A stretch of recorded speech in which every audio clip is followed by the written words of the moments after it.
The year is 1888. Autumn descends upon London.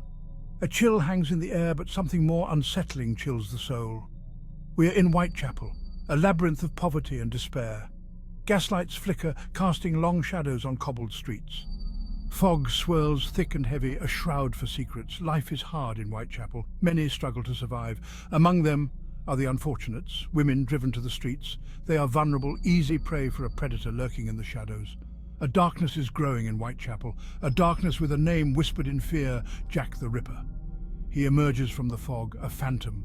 His reign of terror is about to begin. 5 women, all unfortunates, will become his victims. Their lives brutally extinguished, their deaths forever etched in the annals of crime.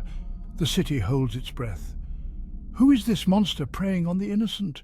The first victim, Mary Ann Nichols, her body discovered in the darkness, throat slashed, abdomen mutilated.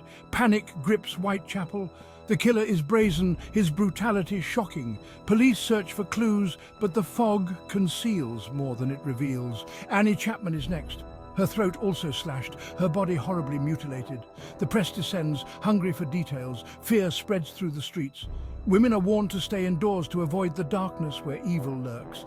Elizabeth Stride, Catherine Eddowes, Mary Jane Kelly all fall victim to the Ripper's blade, each murder more gruesome than the last. The killer seems to relish in his savagery, leaving a macabre signature on his victims' bodies.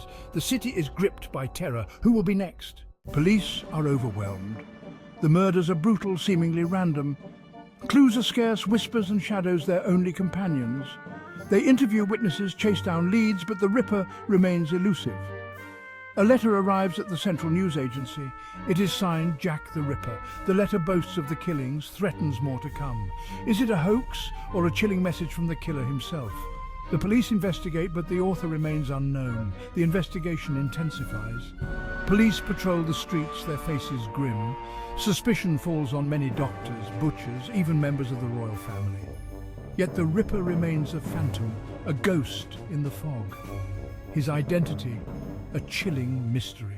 Faces in the fog, suspects and theories. Montague John Druitt, a barrister, becomes a suspect. His suicide shortly after the final murder fuels speculation. Could he be the Ripper, driven to madness by his own dark secrets? Aaron Kosminski, a Polish immigrant, is another suspect. His mental instability and hatred of women make him a possible candidate. But is he truly the monster they seek? Walter Sickert, a renowned painter, is also linked to the crimes. His fascination with the Ripper case and his own dark art raise suspicion. Could he be the killer, seeking inspiration from his own horrific acts? The theories abound, but the truth remains elusive. The mystery endures. Jack the Ripper's elusive legacy. Years pass, the fog of time settles over Whitechapel. The Ripper fades into legend, his true identity a mystery for the ages. Was he a surgeon skilled with a knife, a madman driven by bloodlust, or someone hiding in plain sight, his secret buried with his victims? The case remains unsolved, a chilling reminder of the darkness that can lurk even in the heart of a bustling city. The Ripper's crimes shocked the world, exposing the vulnerabilities of Victorian society and the plight of the forgotten women of Whitechapel. Today, the legend of Jack the Ripper continues to fascinate and horrify. His crimes, a stark reminder of the fragility of life and the darkness that can reside within the human soul. He is a ghost story, a true crime enigma, a cautionary tale whispered through time. A chilling echo. What do you believe? The mystery of Jack the Ripper remains. The questions linger, echoing through the corridors of time. Who was he? What drove him to such depravity? Will we ever truly know the face behind the mask? The answer, like the Ripper himself, remains lost in the fog of history. But the story continues to fascinate, to chill us to the bone. It forces us to confront our own darkness, to acknowledge the monsters that may lurk within us all. What do you believe?